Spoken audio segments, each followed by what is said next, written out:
हाँ जी। कैसे बैठेंगे? ऐसे। बेटा हम लोग रेखीय समीकरण कर रहे थे और शुरुआती रेखीय समीकरण मैंने आपको बता दिया। आज हम लोग अभ्यास के प्रश्न कर रहे हैं, उसके आगे की पहला प्रश्न है 6A का 3x पहले का क्या है? पहले का पहला -5 बराबर 4। अब ये रेखीय समीकरण है, इसमें चर क्या है? x और बाकी चर। बायां पक्ष ये है और दायां पक्ष ये है। हमें इस समीकरण को हल करने का मतलब ये है, हमें इसमें x का मान ज्ञात करना है। x कौन से पक्ष में? दाएं पक्ष में या बाएं पक्ष में? ये इधर का बायां पक्ष कहलाता है, इधर का दायां पक्ष। तो बता कौन से पक्ष में है? बाएं पक्ष में। बाएं पक्ष में x के अलावा और क्या क्या है? 3 और -5। अब इन सबको हम उठा के इधर लेके जाना है, तभी तो हमें x का मान ज्ञात होगा। अब प्रश्न ये होता है कि हम पहले 5 को लेके जाएंगे या पहले 3 को। तो करने का तरीका समझ लीजिए, गुणा या भाग में जो संख्या है वो बाद में जाएगी, जोड़ या घटाने में जो है वो पहले जाएगी। फिर समझिए, जो जोड़ या घटाने में है वो पहले जाएगी और गुणा या भाग में जो है वो बाद में जाएगी। लेकिन अगर पूरी संख्या से गुणा है पूरे पद से तो वो पहले जाएगी या पूरे पद से भाग है। जैसे कि हमने लिखा होगा 3 लेकिन में x - 5 बराबर 15, तो पहले 5 जाता या 3? 5। तब क्योंकि पूरे में गुणा है, यहाँ पर पहले 3 जाता, यहाँ पे पहले क्या जाएगा? 3 और इस वाले में 5। समझ में आया? ये नियम है। या पूरे के भाग में होता, मान लीजिए कि बटे में 5 होता पूरे के, तो अब बताइए पहले 5 जाता या ये 5 में 3, अब बताइए पहले 3 जाता या 5? 3, क्योंकि पूरे के बटे में, पूरे पद के बटे। आई बात समझ में? अब हम लोग बात करते हैं, अब बताइए इसमें पहले दूसरी तरफ क्या जाएगा? 5। तो 5 इधर कैसा है? माइनस का। इधर कैसा जाएगा? प्लस का। 3x बराबर 4 धन 3x बराबर 4 में 5 जोड़े कितने हो गए? 9। अब पहले वाले सवाल कितने हो गया? 3 इधर काय में है? गुणा में। इधर कैसे जाएगा? भाग में। x बराबर 9 बटे 3। 3 एकम 3 x बराबर 3। लेकिन आपका प्रश्न इसके आगे तक है, वो कह रहे हैं उत्तर की जांच कीजिए, और उत्तर की जांच हल करने से ज्यादा लंबा प्रक्रिया है। मैं बता दे रहा हूं उत्तर की जांच कैसे होती है। अब यहाँ करते हैं उत्तर की जांच। उत्तर तो आ गया, उत्तर कितना आया? 3। अब उत्तर की जांच कैसे होती है ये समझिए। उत्तर की जांच के लिए आप सवाल को फिर से लिखेंगे, 3x - 5 बराबर 4। अब इसमें देखते हैं कि चर कौन सी वाले भाग में, बाएं पक्ष में है या दाएं पक्ष में? बताओ। बाएं में। तो जिस पक्ष में आपका x है उस पक्ष या चर है उस पक्ष को लेंगे, और अगर दोनों में है तो एक एक करके दोनों को लेना पड़ेगा। अगर दोनों पक्षों में चर होता, कई सवाल ऐसे मिलेंगे जिनमें दोनों पक्षों में चर होगा, तो दोनों पक्ष लेने पड़ेंगे। तो इसमें तो केवल बाएं पक्ष में है, इसमें चर केवल बाएं पक्ष में, इसे बायां पक्ष लेने पर बायां पक्ष लेने पर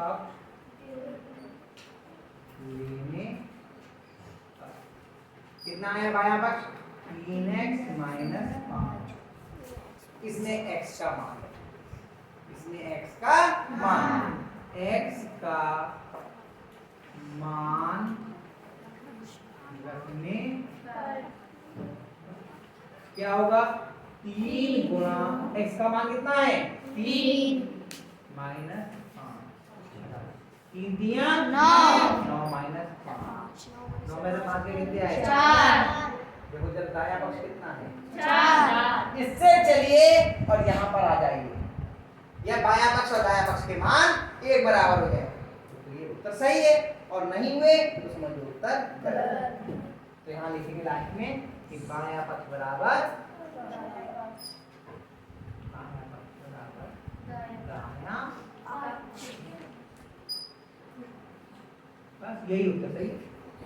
सही है, सही है। आप नीचे लिख सकते हैं इति सिद्धम, एक सिद्ध करना था, इति सिद्धम, ये सिद्ध हो गया, ये उत्तर सही है। सिद्ध हो गया मतलब साबित हो गया। ठीक, अगला करके देखिए, एक और करके देखिए, बताओ कौन करूं? दूसरा करूं? दूसरा इसी का जी। दूसरा कर दो, बाकी आप अपने आप करना पड़ेगा, एक से हो जाएंगे। दूसरा क्या है?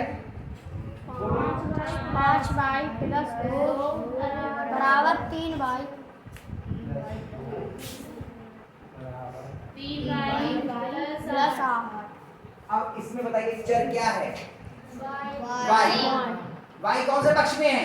दाएं पक्ष में। दोनों पक्षों में, इस पक्ष में भी y है और इस पक्ष में भी y है। तो हम क्या करते हैं इसे हल करने के लिए? पहले जो चर हैं वो एक पक्ष में कर लेते हैं और अचर दूसरे पक्ष में।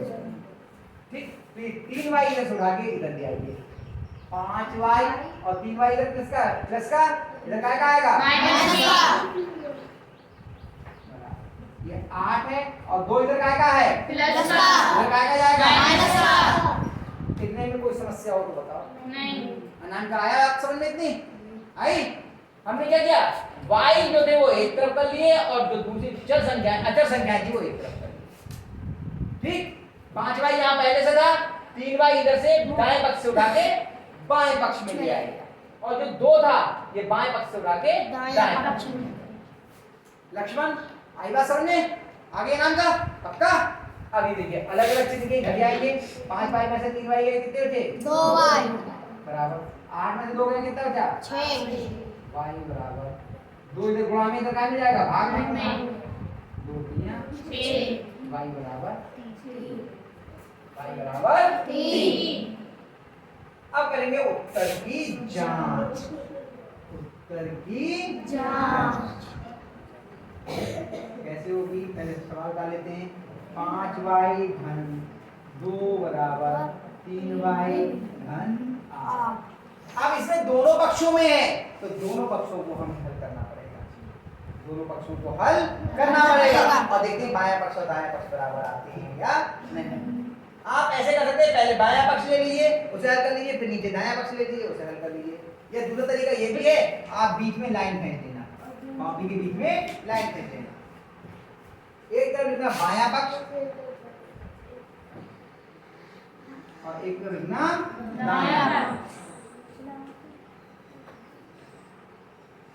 बाएं पक्ष को अलग हल कर लीजिए और दाएं पक्ष को अलग हल कर लीजिए। अब लाइन खींची, ज्यादा लंबी मत खींचना लाइन। बायां पक्ष कितना है? 5y धन 2, y का मान रखने 5 गुणा 3 प्लस 2, 5 3 15 धन 2 बराबर 17। अब चाहो तो आप इसके नीचे भी लिख सकते हैं, दायां पक्ष लेने पे इसके नीचे भी कर सकते हैं। और अगर जगह हो इधर तो लाइन खींच लीजिए और इतनी लंबी लाइन खींचना जितनी जगह यहाँ तक आ जाए, बहुत ज्यादा नीचे तक नहीं खींचनी, इतनी बड़ी यहाँ तक आए। तो लिखिए कितना है ये? 3y धन 8। देखो y का मान रखने 3 गुणा 3 धन 8, 3 दिया 9 धन 8 बराबर, दोनों बराबर आ गए जी। तो लिखेंगे यहाँ पर बायां पक्ष बराबर, अब नीचे यहाँ पे लाइन खत्म हो जानी चाहिए, उसके नीचे लिखना है। ठीक है, कई लोग क्या करते हैं ये लिखते हैं और बराबर का निशान लगाते हुए लिखते हैं, वो गलत है तरीका। कई लोग क्या करते हैं बराबर लगाते जाते हैं और दोनों वो करते जाते हैं ना, ऐसे नहीं करना है। बायां पक्ष अलग हल करना है, दायां पक्ष अलग हल करना है। आप अगर एक साथ करना तो लाइन खींच के कर सकते हो, नहीं तो और इसके नीचे करोगे तो सबसे अच्छा है। ये करके इसके नीचे करोगे तो बहुत अच्छा है। ठीक है, फिर अंत में लिखेंगे बायां पक्ष बराबर दायां पक्ष। दायां पक्ष और फिर क्या लिखेंगे? सिद्धम। ये सिद्ध हो गया। ये उत्तर हमारा सही है या गलत? सही है। बायां पक्ष और दायां पक्ष दोनों बराबर आ जाते हैं उत्तर की जांच में तो आपका उत्तर सही है, अन्यथा उत्तर गलत है। कितने बच्चों की समझ में आया? बहुत सरल है क्या? करोगे तो सरल है, अभ्यास नहीं करोगे तो ये सवाल आपको कठिन लगेगा। सही है। और पहले के सारे खंड आप लोग कर लेना, दूसरे को फिर मैं फिर बताऊंगा। 2 खंड बचे, 2 खंड मैंने करा दिए, 2 खंड आप खुद कर लीजिए। ठीक है, पहले का पहला और दूसरा हुआ ना, ठीक है। इनको उतार लीजिए और फिर अपने आप करने का प्रयास